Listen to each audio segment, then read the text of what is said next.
ফৌজদারি মামলায় দোষী সাব্যস্ত হওয়ার পর আরও সক্রিয় হয়ে উঠেছেন সাবেক মার্কিন প্রেসিডেন্ট ডোনাল্ড ট্রাম্প। যুক্তরাষ্ট্রের আসন্ন প্রেসিডেন্ট নির্বাচনের প্রচার প্রচারণার জন্য জনসংযোগের পাশাপাশি তহবিল সংগ্রহেও দেখা যাচ্ছে তার চনমনে ভাব।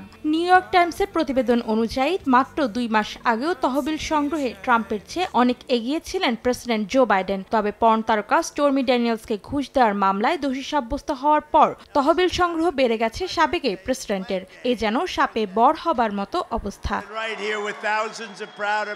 প্রতিবেদন অনুযায়ী ট্রাম্প গত 2 মাসে প্রায় $8 কোটি 10 লাখ অনুদান সংগ্রহ করে বাইডেনকে ছাড়িয়ে গেছেন।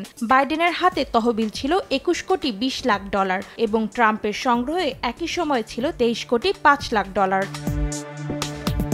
নগদের কাছে সব গ্রাহকই প্রিয়, তাই তো সারা দেশে ক্যাশ আউট চার্জ সবচেয়ে কম।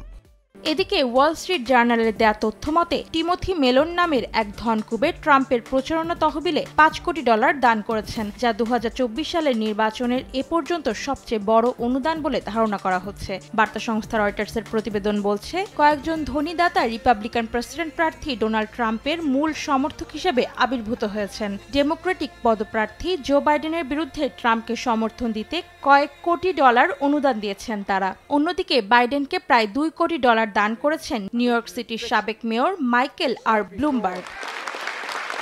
অন্তরা সেন, সময় সংবাদ।